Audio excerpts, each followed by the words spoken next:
Oh, gosh. Wow. Moderately good Easter. That's what I should say. So I'll tell you a little story. Doesn't make me look good, which most stories don't that involve me.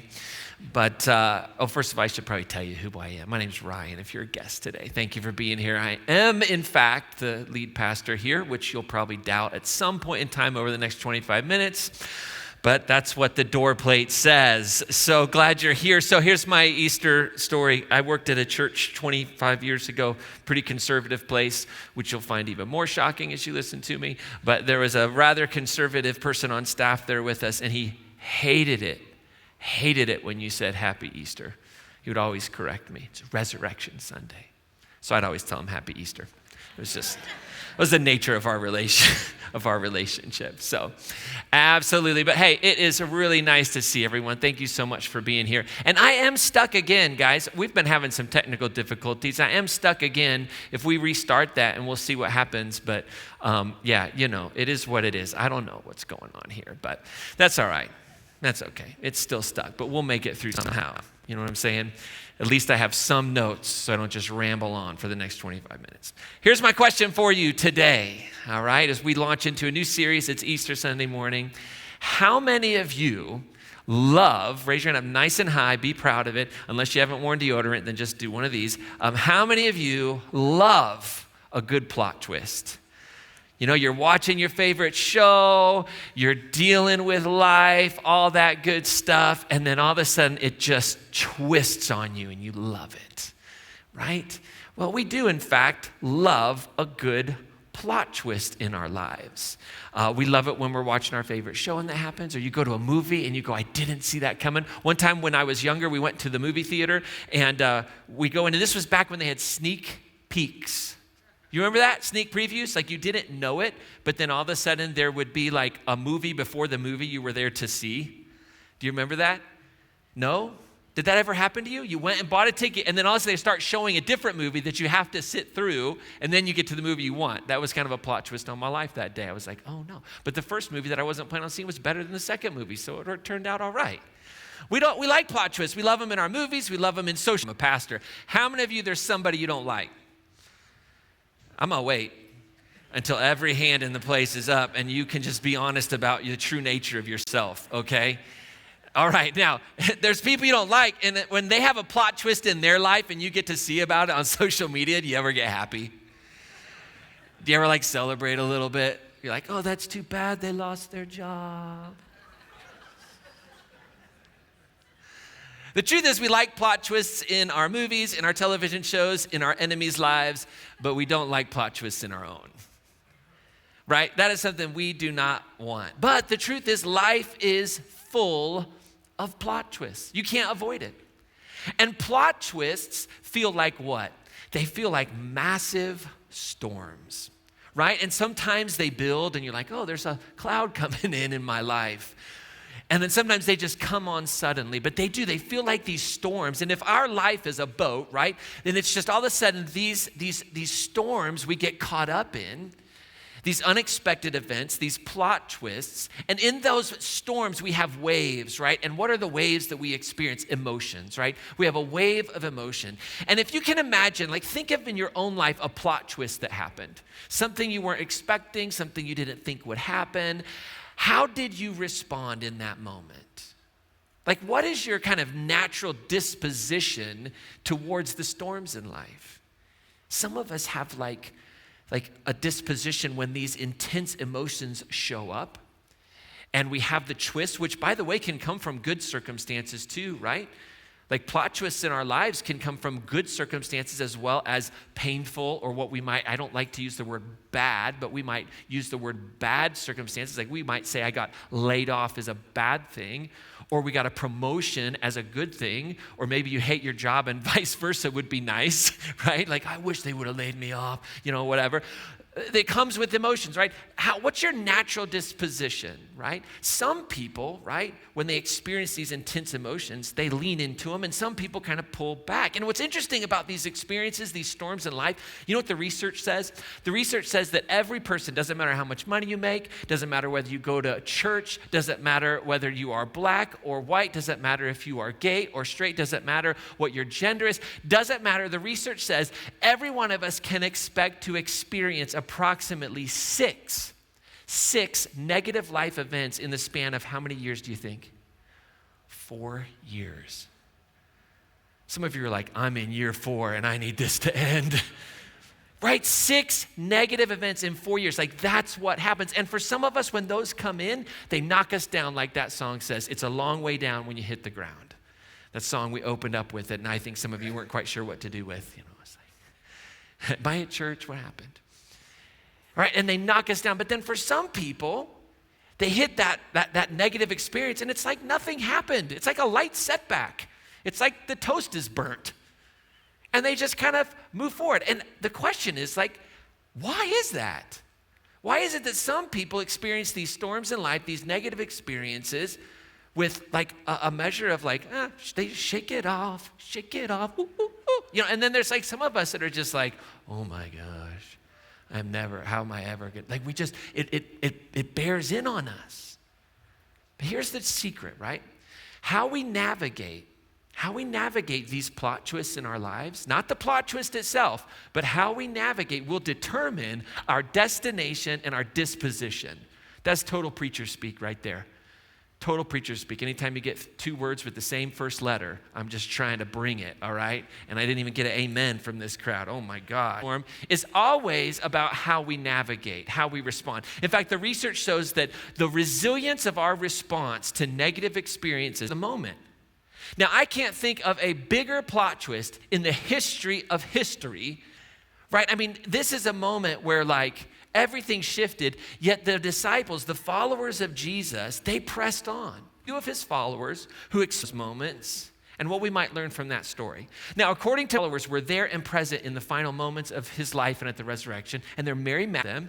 But we can say a few things. We can say a few things about these 2 women, right? We can say that they undoubtedly loved, that they supported, and they cared for Jesus. They poured their lives into Jesus. And we can say, without any doubt, that Jesus invested deeply into them. That Jesus gave them value, gave them dignity, and he empowered them like Jesus did with all women. And the truth is, these women had placed their hope for their future. They had placed the hope for the future of their families, their lives, their gender, the future for their nation in this person, Jesus, who talked of a new kingdom, who talked of a reign of God, who talked of freedom. And then suddenly, in a moment, it was over. In the matter of a week, it was over. He was arrested, tried, crucified, condemned. And their whole life changed. And in Mark's story about the significance of Jesus, he names them specifically at the crucifixion. In fact, there's only one other person that Mark names by name at the cross. You know who he doesn't name? The 12 guys that followed him around that everybody's so enamored with, the 12 disciples. Have I been with you this long? How? But Mark names specifically in Mark chapter 15, he names these women. He says that there were also women looking on from a distance, right? And among them were Mary Magdalene, Mary, mother of James, and the younger of Joseph, and Salome. And so he specifically names them. And he said that they come up with him to Jerusalem. Women love. And it says a few verses later that Mary Magdalene and Mary, the mother of Joseph, they saw where the body was laid. What Mark is telling us is that they were close. They didn't run away from it. They didn't hide. They were right in the midst of it. And Mark also wants us to know that these 2 women knew what they were doing. Like, they didn't show up at the wrong address on Resurrection Sunday. Right? Mark wants everybody to be real clear. They didn't get lost. The GPS didn't unpower. Like, they knew where they were going, right? And the truth is that these 2 women had believed that their future was found in Jesus. Jesus was their future. And with his arrest and with his death, their future was completely altered. An absolute plot twist. And so we pick up the story in Mark chapter 16. After his death, after he's been buried, after the Sabbath, in Mark chapter 16, verse 1 through 8, it says, when the Sabbath was over, Mary Magdalene and Mary, the mother of James and Salome, they all brought spices so that they might go up and anoint him. And very early on the first day of the week, when the sun had risen of their life, the deepest storm you could imagine, and they didn't avoid it, but they didn't avoid it. They went to pull the stone for us from the entrance to the tomb. How are we even going to be able to get in? And women had more questions than answers, but they're just moving forward. They're just hurt, it's over with, but we're going to trust and we're going to go. And so it says, as they entered the tomb, they saw a young man dressed in a white robe sitting on the right side. So they walk in, and here's this guy, he's sitting there, and it freaks him out. You ever like a jump scare? You know, what are you doing here, right? Guy's sitting there all dressed in white. It says they looked up from him, and they saw that the stone, which was very large, had already been rolled back. And so they're like, problem solved. And they're a little freaked out. And the man looks at them and he says, don't be alarmed. Or, you're looking for Jesus of Nazareth. He was crucified, but he's been raised and he's not here. Look, right there. There's the place that they laid him. But now go and tell his disciples and Peter. Make sure you tell Peter. You might have to tell him twice. Maybe even 3 times. I love that Peter gets special, especially in Mark. I mean, poor Peter, like, man, Mark's not a big fan, okay? He's like, tell Peter that he's going ahead of you to Galilee, and there you will see him, just as he told you. Now, with that moment, like, what would you expect them to do, right? They'd be like, high five, right? Like, that's what happens. It says, they fled from the tomb. We miss this when we read. Isn't that good? Like, that's faith. Right, but they fled. I love it. What happens? Plot twist number 1, Jesus died. Something has happened in the story. And I love that in the midst of the storm, with all that's happening, with as much faith as these women must have had, they were not prepared for another plot twist. They just weren't ready for it. Now, here's what's really fascinating for those of you that are total Bible scholars in the room. This is, like right here, that last sentence, they fled, terror and amazement, didn't say anything to anybody because they were afraid. That's the original Gospel of Mark. That's where it ends. That's the last sentence in our earliest manuscripts of the Gospel of Mark. And then like some scribes that came along later and were like, this is not a good look for us. Not a good look. And so then like a couple of sentences were added, and that's kind of considered the intermediate ending of Mark. If you look in like a paper Bible, it'll usually tell you that, or if you go online, you'll see the heading. And then there's a long ending, like somebody really goes into town, like Jesus meets up with Mary. Nothing that he wrote, he wanted to leave his peeps with a little bit of suspense. Right in the middle of the storm, right in the middle of the confusion, right in the middle of the strong emotion. That's where Mark leaves us. It was the waves of terror and amazement and fear crashing against these women's lives. And the question that the reader was left with was, well, what happened? Like, what's going on? Like, do they go tell him? Where does the story lead? It's kind of like cliffhanger, right? It's like one of those choose your own adventure books. You ever read those as a kid? Right, you get to the bottom and it's like, if you want Sally to, blah, blah, blah, then turn to page 27. And if you, right? Like that's what you're left with. And for these women and the earliest followers of Jesus, what we know from the movement that developed in the first century and that continued on that would eventually overtake the empire, what we know is that the mystery and the hope of the resurrection became the source that powered them forward.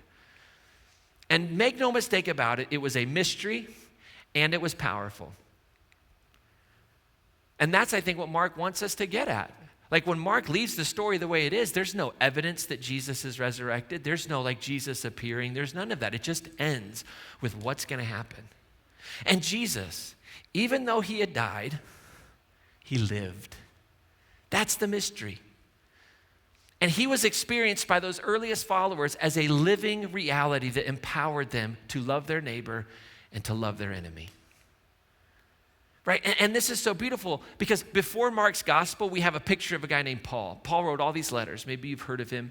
He gets a bad rap sometimes, but trust me, the stuff that he gets a bad rap for probably wasn't even written by Paul. This is a whole long story we could get into some other time. But in Paul's like one of our first people who encountered this living reality, this living Christ that transformed his life. And he started like communities, like he was getting ready, people ready. It was a movement that he was starting. Like he like basically talked about, I've reached the world with the gospel, and he had like started 7 communities in the Mediterranean, right? But he was organizing. He was getting people ready for this powerful movement of love. And what Paul writes in one of his letters to a group in a little town called Philippi, in Philippians chapter 4, he says this, I know what it is to have little, and I know what it is to have plenty. How many of y'all can say amen to that? Well, I at least know what it is to have little, right? Say, okay. And then he says this, in any and all circumstances, I've learned the secret. I've learned the secret of being well fed and of going hungry, of having plenty and of being in need. And then what does he say? Some of you have heard this, it's real famous. He says, I can do all things through Christ or through him who strengthens me. Now, you might have heard this verse used in some context to tell you, you can become an astronaut. No, sorry, not how it works. You can become a physician. You can become a brain surgeon. God will empower you. You don't need to go to school. Just trust in God because all things are possible through Christ who strengthens you. Paul would you're an idiot. That's what Paul would say to that theology. I'm sorry. Well, maybe not Paul. $, because all forms of life, because I have something empowering me and strengthening me. And in Romans 8:11, we find out what that little secret is. He says, the Spirit of God who raised Jesus from the dead lives in you. So when he says, I can do all things through Christ who strengthens me, he has this belief that that power, that mystery, whatever it was that raised Christ from the dead, that caused, lives inside, my opinion, my interpretation of Paul, every person on the planet is there. And this is resurrection hope. And this is resurrection faith. That in the midst of life's storms, the same Spirit that raised Christ from the dead lives in you. And so the earliest followers of Jesus, Paul and those that Mark was writing to, and everyone who heard the story of Jesus, that's what they set as their mainsail. The mainsail of their life to navigate the storms was the resurrection, and they built a resilient life on it. So here's what I don't want you to miss this Easter Sunday morning, all right? Don't miss this. Are you with me? You know, you're never supposed to say, if there's one thing that I want you to take away, if you have to forget everything, speakers are never supposed to say that. But if there's one thing, now listen, here's the point of the whole thing today as we launch into this series. Resurrection hope is the mainsail of a resilient life. I believe that resurrection hope is the mainsail of a resilient life. Now, what is a mainsail? Do we have any people who sail in the room? Any sailors out there? I'm always thinking about What About Bob when I talk about, I can't. I'm sailing. If you've never seen What About Bob, if you're too old. Some of you are thanking me because you're going to go watch What About Bob tonight now. It's going to become a new Easter tradition. Passion of the Christ, no, we're going to watch What About Bob. Okay, right? So I'm going to stop that joke. I mean, it went in my head 4 or 5 steps further down, and I shouldn't. Okay, sorry, Mel. My apologies. Okay. Now, the mainsail, what is it? Well, the mainsail is the principal sail of a sailboat, right? It's attached to the mast and the boom, and it's typically the largest sail on most sailboats, most vessels. But here's the thing. The mainsail, it is crucial in generating forward momentum, forward propulsion by harnessing the power of the, what's the word? Wind. Wind is a beautiful metaphor all throughout our scriptures for the Spirit of God, the mystery that moves, that we, in this mystery, we live and move and have our being. And the mainsail harnesses the power of the wind. And in our lives, the resurrection, the mystery of it, and I say mystery because I want you to hear me if you're here today and people rising from the dead is foolhardy for you. And you would say, I don't believe that. That's crazy. Okay, that's fair enough. Did you know that in the scope of Christian and in the spectrum of Christianity, there are very faithful followers of Jesus that don't believe in a literal resurrection? Did you know that? And find their hope and joy in the metaphor and in what it's saying. And then there are people that say it has to be exactly as Mark and Luke and Matthew, and so they put it all together and they create a timeline that's somewhat feasible, right? But within the whole scheme of it is there's a power that's found in the mystery of a living Christ. And it's our way of describing that in the Christian tradition.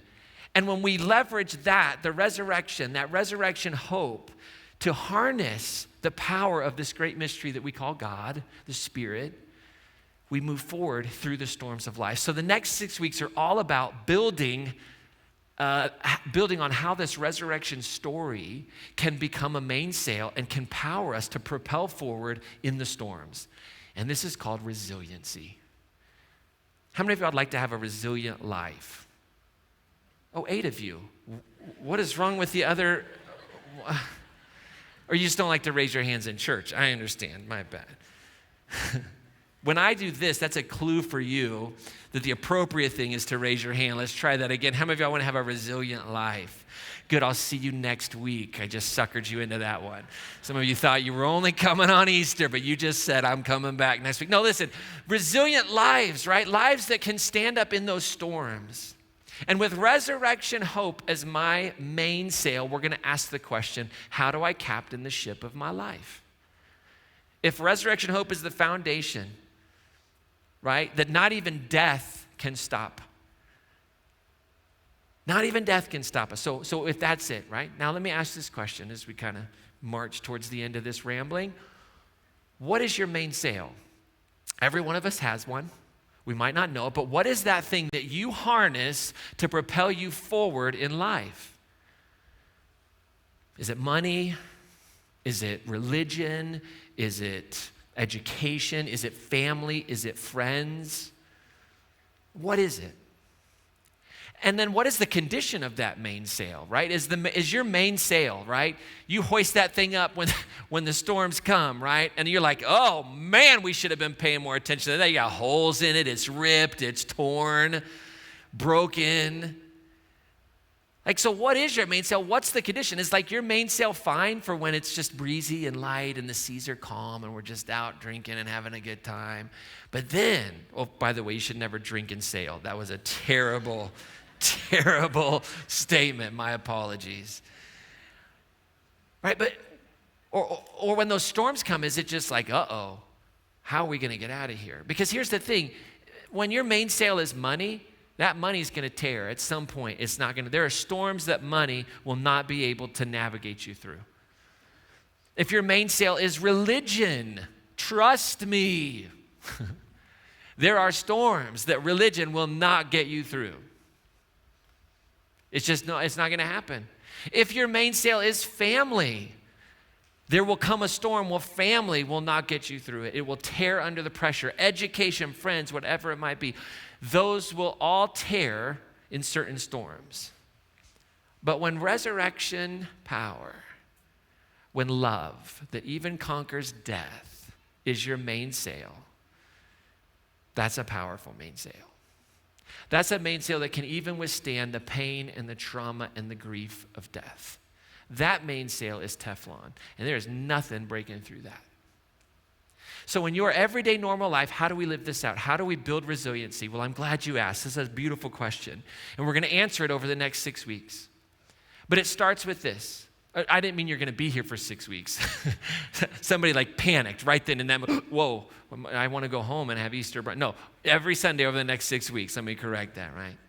And if the research is correct, and I believe it is, then the first thing that it starts, and what we're talking about today, is that we have to trust that our response to the storm is more powerful than the storm. Our response to the storm is more powerful than the storm. If we hold that truth, and that's hidden inside of resurrection faith, the way in which we respond to the storms of life is always more powerful and always more important than the storm itself, then we can move forward. But that's a choice. That's a statement of faith to say, I believe that my response is important. And if you believe that, then we can start moving towards a more resilient life. And you have to do what? Learn the tools then to build resiliency. Learn the tools. You cannot wake up tomorrow and go, that was a great message. I feel I am going to have a more resilient life now. It's done. I wish I were that good. I really do. But it's not how it works.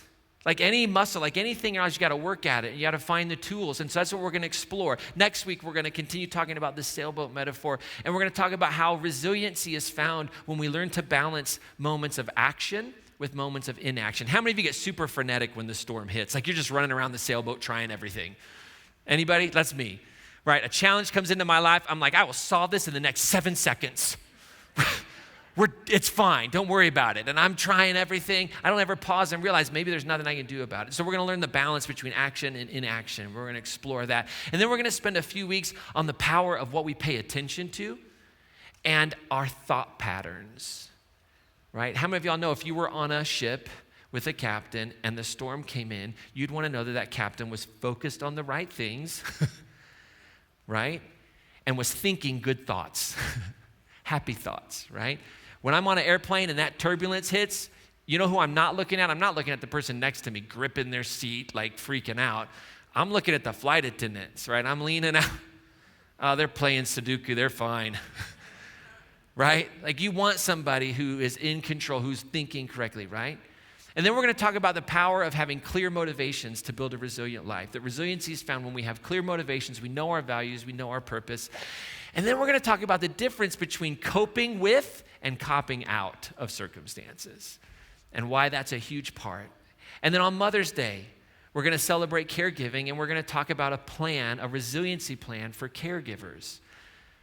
You know, if you've ever been in the space of a caregiver, whether it's a parent or a sibling or a neighbor or a niece or a nephew or a grandchild, you know, that can be very challenging. And so we want to take the things that we're learning over these next 4 or 5 weeks, put them into a really practical plan for caregivers. And then the final week, we're going to hear stories of resiliency. We're going to talk with everyday normal folks like you that are sitting out there listening. We're going to bring you up on stage. We're not going to tell you about it. We're just going to pull you out of the audience. No. That's not what's going to happen. We'll have a panel, and we're going to hear stories of resiliency. So you better be paying attention because you might get a little email from me that says, hey, would you like to share about a time of resiliency or what one of the talks spoke to you? And we're just going to listen and hear and just take a moment to breathe and be encouraged by those stories. And the big question I like to ask with every talk, if you come every week, you'll hear me say this, is how does this make me a better person and the world a better place? Because I believe our church is for people who want to be better and want to see the world be a better place. The Bible uses really fancy language for that called the glory of God. But that word doesn't really mean much to us. Like, all glory to God. Like, what does that mean, right? Or we want the glory of God to fill the earth. I don't know what that means, and I've been in theology for a long time. But I know what it means to become a better person, made in the image of God, trying to model the love of Jesus, and to then see that in our world, and to see human flourishing happen. That, I think, is the glory of God. That's what that metaphor means. And here's how we become better. Here's why resiliency is so powerful. Because resurrection resiliency builds courage. I've never met a person in my life that said, you know, I just want to be fearful.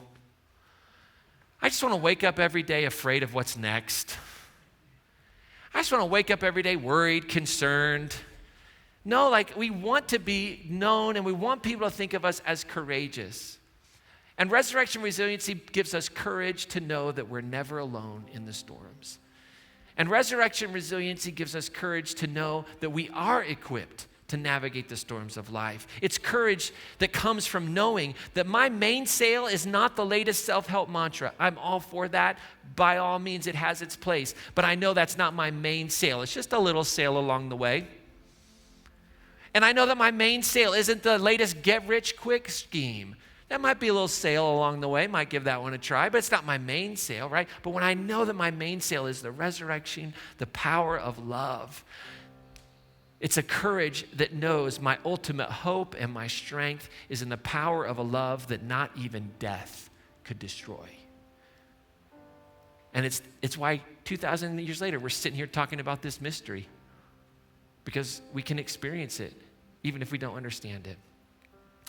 And I want us to get this, that courage is ultimately freedom from fear. It's not a life free of fear. I got really bad news for everybody in the room for Easter Sunday morning. You will be afraid. It's like Yoda, be afraid. Be very afraid.